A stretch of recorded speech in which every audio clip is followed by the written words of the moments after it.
Gold, trusted gold buyers. మీరు తాకట్టు పెట్టిన బంగారాన్ని విడిపించి ఈ రోజు ఉన్న మార్కెట్ ధరకు కొనబడను. వీడియోతో వైరల్ అయిపోయి దాదాపుగా ఇన్స్టాలో 9 లక్షల దగ్గరలో ఉన్నారు ఫాలోవర్స్తో. అంటే తన జర్నీని మన కళ్ళ ముందే చూసాం అనమాట. తను స్టార్టింగ్ ఎలా ఉన్నారు, ఇప్పుడు ఎలా ఉన్నారు, ఏం చేస్తున్నారు, ఎందుకు ఇన్ఫ్లుయెన్సర్ అయ్యారు, ఇన్ఫ్లుయెన్సర్ అయిన తర్వాత తన లైఫ్ ఎలా ఉంది, అవ్వక ముందు తన లైఫ్ ఎలా ఉంది అనే విషయాలు మనకు తెలియనివి అండ్ తన గురించి మనకు తెలియనివి అన్నీ తెలుసుకునే ప్రయత్నమే ఈ ఒక ఇంటర్వ్యూ. తనతో మాట్లాడి మనకు తెలియని విషయాలు తెలుసుకునే ప్రయత్నం అయితే చేద్దాం. హాయ్ సుష్మా భూపతి గారు, ఎలా ఉన్నారు? హలో అండి శివ గారు, ఐఎమ్ ఫన్ సూపర్. సుష్మా ఎప్పుడు బాగుంటుంది. నేను మీ పేరు చెప్తుంటే ఒక వైబ్ వస్తుంది. సుష్మా భూపతి అంటే అది పెట్టుకున్నారా లేకపోతే ఏంటది? నాన్న పేరు అండి అది. మీ భూపతి అనేది మీ డాడీ పేరు? నాన్న పేరు, నాన్న ఇంటి పేరు. సో నరసింహ భూపతి. సో నేను సుష్మా భూపతి అని పెట్టుకున్నాను. సర్టిఫికేట్స్లో అంతా చిన్నప్పటి నుంచి అలా పెట్టి నాకు అదే అలవాటు అయిపోయింది. ఇప్పుడు సడన్ గా మా ఆయన వాళ్ళది సుష్మా బండ్ల అనేది అది నేను తీసుకోలేకపోతున్నా ఎందుకు. అంటే బండ్ల సుష్మా, మండల సుష్మా యాక్చువల్లీ. సుష్మా ఎస్. అచ్చా. కానీ దాన్ని నేను సుష్మా భూపతిగానే పెట్టేశా. సుష్మా భూపతి బాగా నచ్చిందా వైబ్? అంటే సుష్మా భూపతి అన్న పేరుకి మీకు అంటే మీ కట్అవుట్కి కరెక్ట్ సెట్ అయింది అన్నారు ఎవరైనా? చాలా అన్నారండి. నార్మల్గా బయట వెళ్తుంటాం కదా, సుష్మా భూపతి భూపతి భూపతి గారు భూపతి గారు అంటే భూపతి అని అంటారు. సుష్మా కూడా చాలా తక్కువ. భూపతి గారు భూపతి గారు భూపతి గారు. నాకు చాలా బాగా అనిపిస్తుంది. ఆ పేరు విన్నప్పుడల్లా మా నాన్న గుర్తొస్తాడు, ఆ పేరు విన్నప్పుడల్లా నాన్న గుర్తొస్తాడు. సుష్మా అనే కన్నా భూపతి, సుష్మా భూపతి అంటేనే గుర్తుపడతారు మిమ్మల్ని.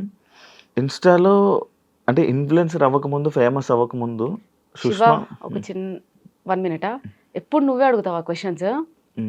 నేను అడగొద్దా? మేము అడగొద్దా? మాకు లేదా ఛాన్స్? సరే, ఫస్ట్ ఆఫ్ ఆల్ ఒక అలిగేషన్ వచ్చింది నా మీద. ఏమని? 25,000 లేనిది సుష్మా ఏ పని చేయదు. 25,000 ఇస్తే ఏ ప్రమోషన్ అయినా చేస్తుంది. లైక్ ఏ ప్రమోషన్ అయినా చేస్తుంది సుష్మా. కామెంట్లలో ఓ అంటున్నారు. నువ్వు నాకు ఎంత ఇచ్చావు ఇక్కడ కూర్చోడానికి? ఏం మరి 25,000 తీసుకోకుండా నేను ఎందుకు ఇక్కడ కూర్చోవాలి? నువ్వు అడిగిన దానికి ఎందుకు ఆన్సర్ ఇవ్వాలి? First of all Sushma Bhupathi 25,000 ఇస్తే ఏదైనా చేస్తుంది. ఒకతను చెప్పాడు రీసెంట్గా యూట్యూబ్లో, వైరల్ చేసేసాడు. 25,000 ఇస్తే ఆవిడ ఏమైనా చేస్తుంది. ఇంకొకటి, ప్రతి ఒక్క బిజినెస్కి సుష్మా భూపతిని పిలుచుకొని డాన్స్లు ఆడిచ్చి మరి ప్రమోషన్ చేయించుకుంటున్నారు. వాళ్ళకి అంత బిజినెస్ ఉందా, ఈవిడ వల్ల అంత బిజినెస్ అవుతుందా అని తను క్వశ్చన్ వేశాడు నా మీద ఒక అతను. దాని గురించి మాట్లాడదాం. అయితే నేను డాన్స్ చేయండి ఏది చేయను. మరి ఇప్పుడు డాన్స్ చేయండి మనం ఇది ఎలా స్టార్ట్ చేస్తాం? నువ్వు చేయాల్సింది ఇప్పుడు ఒక స్టెప్. నేను చేయాలా?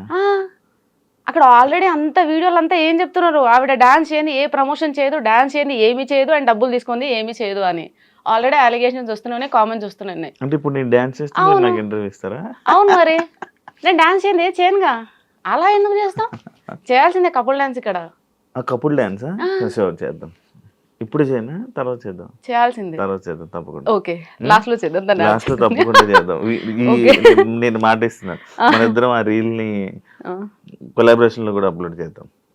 ఓకే సార్, తప్పకుండా. అంటే కొలాబరేషన్ యాక్సెప్ట్ చేయరా? నేను యాక్సెప్ట్ చేస్తాను. దానికి కూడా payment of course payment pay చేయాల్సిందే. అంటే వాళ్ళు అంటున్నారు కదా 25,000 తీసుకొని సుష్మా ఏ పని చేయదు. ఆ టాపిక్ కూడా మాట్లాడదాం. ఆ టాపిక్ గురించి యాక్చువల్లీ ఉంది, ఒక పార్ట్ లో ఉంది. మీరు అంటే ఫేమస్ అవ్వక ముందు మీ లైఫ్ స్టైల్ ఎలా ఉండేది? అయ్యాక మీ లైఫ్ స్టైల్ ఏం చేంజెస్ వచ్చాయి? చాలా పెద్ద చేంజెస్ అండి. అది చిన్న చేంజెస్ కాదు.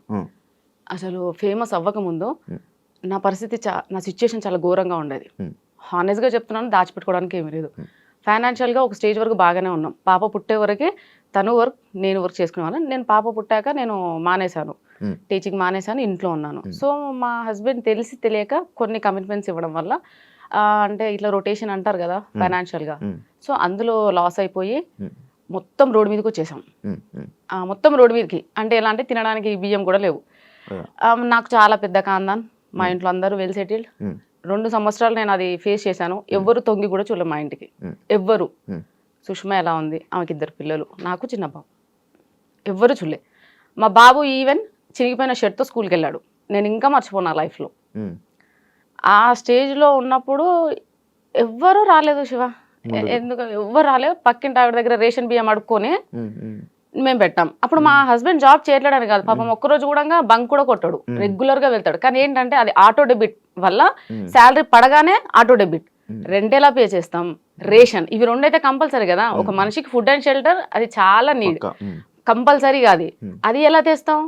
ఆల్రెడీ ఆయనకు కావాల్సిన అన్ని తెలిసిన వాళ్ళ దగ్గర అక్కడికి డబ్బులు తెచ్చేసాడు, అది ఇవ్వడానికి లేదు, ఉన్న సోర్స్ అలా వెళ్ళిపోతుంది, ఏది లేదు. ఆ సిచ్యుయేషన్ ఫేస్ చేసా. ఐ థింక్ 2 times చిన్నగా పానిక్ అటాక్ కూడా అయింది. నేను 2 times హాస్పిటల్లో పడ్డా. హాస్పిటలైజ్డ్ అయినా సరే నన్ను ఎవరు చూడడానికి రాలేదు. ఏం జరిగింది, ఏం జరుగుతుంది, అసలు 2 పిల్లలు పెట్టుకొని ఎలా సర్వైవ్ అవుతుంది, ఇలాంటి సిచ్యుయేషన్. అసలు మా హస్బెండ్ 15 kgs లాస్ అయ్యాడు. మా హస్బెండ్ చెబ్బిగా బాగుంటాడు, ఇప్పుడు ఎలా ఉన్నాడు అలాగే ఉన్నాడు, ప్రెసెంట్ ఎలా ఉన్నాడో ఆ సిచ్యుయేషన్ లో అప్పుడు అలాగే ఉన్నాడు. ఆ ఫైనాన్షియల్ ఇష్యూ వచ్చాక ఎంత బక్కగా అయిపోయాడంటే ఆల్మోస్ట్ 15 kgs లాస్ అయిపోయి ఇంతే అయ్యాడు. ఎవ్వరు రాలేదండి. అతనికి పెద్ద కాందాన్ ఉంది, నాకు పెద్ద కాందాన్ ఉంది, చెప్పుకోవడానికి ఎవ్వరు రాలేరు. సొసైటీ సొసైటీ సొసైటీ అని అంటారు. ఏ సొసైటీ వచ్చిందండి? మా నాన్న నలుగురం, మేము 3 ఆడపిల్లలు, ఒక తమ్ముడు, ఆయన లారీ డ్రైవర్.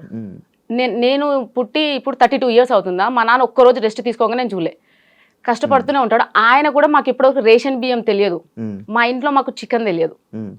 అంటే మా నాన్న ఫీలింగ్ ఏంటంటే చికెన్ తినేవాళ్ళు పూర్ పీపుల్.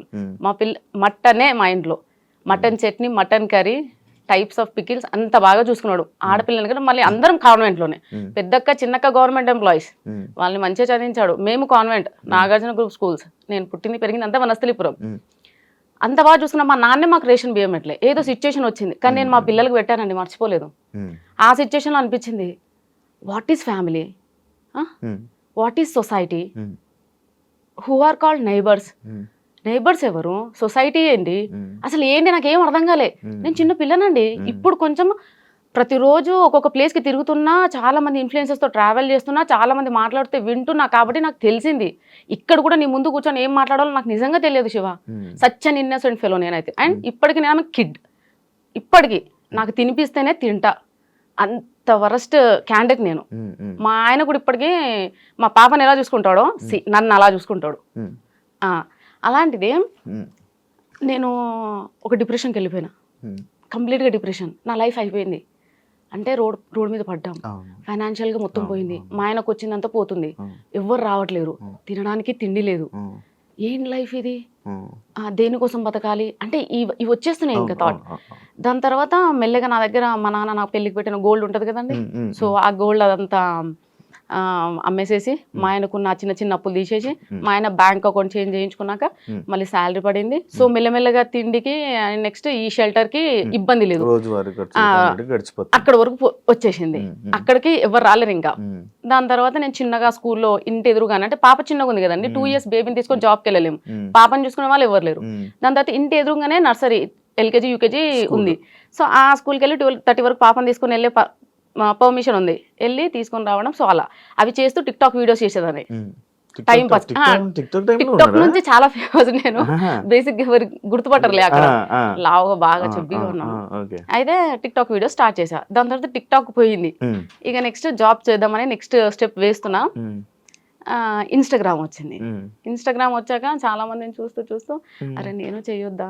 అయితే నేను ఇన్స్టాగ్రామ్ రాకముందు, అంటే స్టార్ట్ చేసే ముందు కూడా వీళ్ళందరూ ఎలా ఫీల్ అవుతున్నారు అంటే, ఇన్స్టాగ్రామ్ స్టార్ట్ చేసినప్పుడు నేను లైక్ శారీస్, వాళ్ళు జడ పెద్దగా మంచిగా ఒట్టి ఇదంతా పెట్టుకొని, కానీ అది ఎందుకు చేసినా ఎలా చేసినా అని ఎవరికి తెలియదు.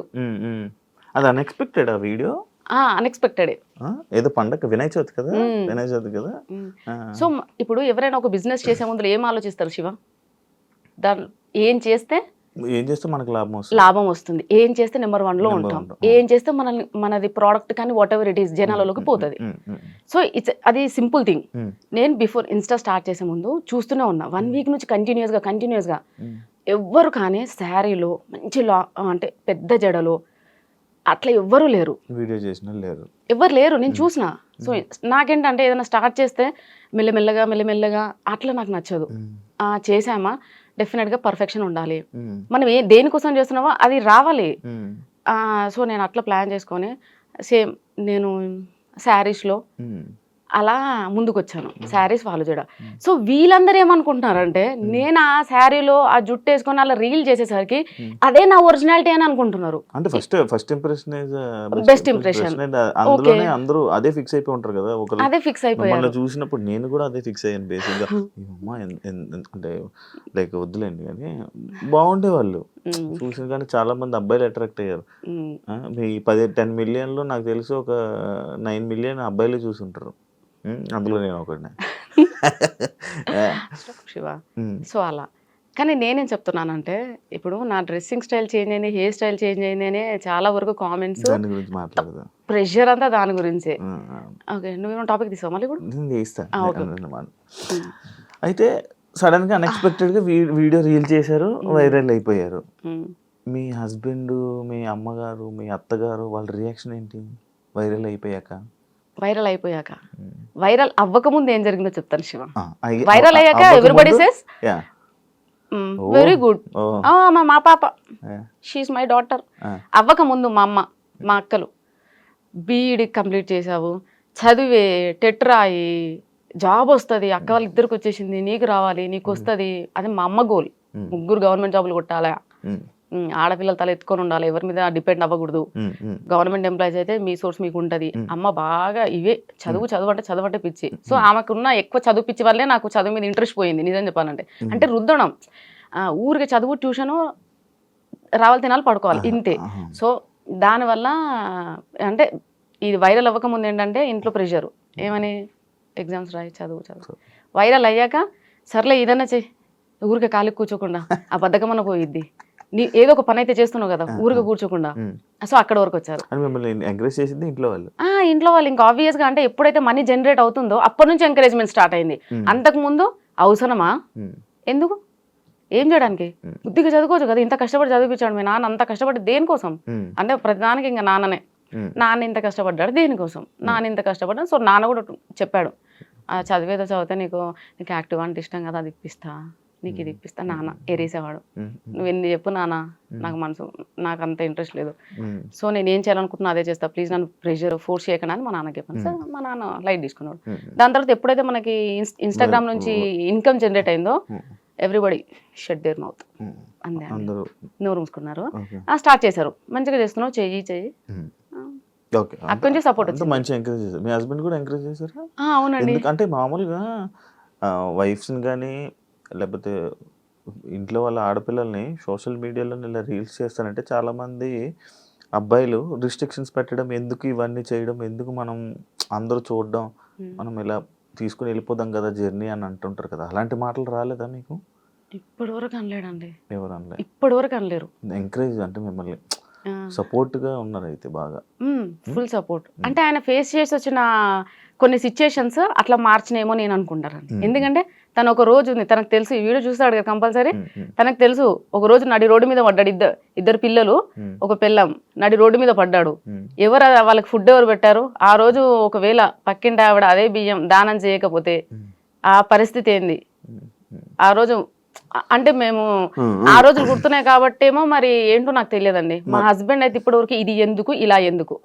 మరి ఇప్పుడు ఆ పక్క ఇంటి ఆవిడ మీకు రైస్ ఇచ్చి హెల్ప్ చేశారు కదా, మీరు ఏమైనా చేశారా? లేదు, బట్ వీఆర్ ఫ్రెండ్స్. చాలా నన్ను ఏమంటారండి డిప్రెషన్ నుంచి బయటకు తీసుకొచ్చిందండి. వైఫ్ అండ్ హస్బెండ్ మంచి నైబర్స్, గీత అండ్ విశ్వ అని. సో మేము చాలా క్లోజ్డ్ గా ఉండేవాళ్ళం. వాళ్ళు software plus bank employee. And వాళ్ళు నేను ఏడిస్తే, అంటే నేను ఏడిస్తే కూడా ఎలా ఏడుస్తానంటే అలా కాదు, అంటే నా పిల్లలకి ఏదో కావాలి, అది లేదు అంటే ఉరికొచ్చేవాళ్ళు. పాపం ఎందుకు చెప్పాలండి, ఊరికొచ్చి ఇది చాలా చిన్న ప్రాబ్లం మా, మీ ఆయన ఫేస్ అయితే చిన్న ఫైనాన్షియల్ ఇష్యూ, నువ్వు దాన్ని పెద్దగా అనుకుంటున్నావు, చిన్నగా అయిపోతుంది, నువ్వేం ఫీల్ అవ్వకు అని చెప్పి వాళ్ళు చాలా సపోర్ట్ చేశారండి.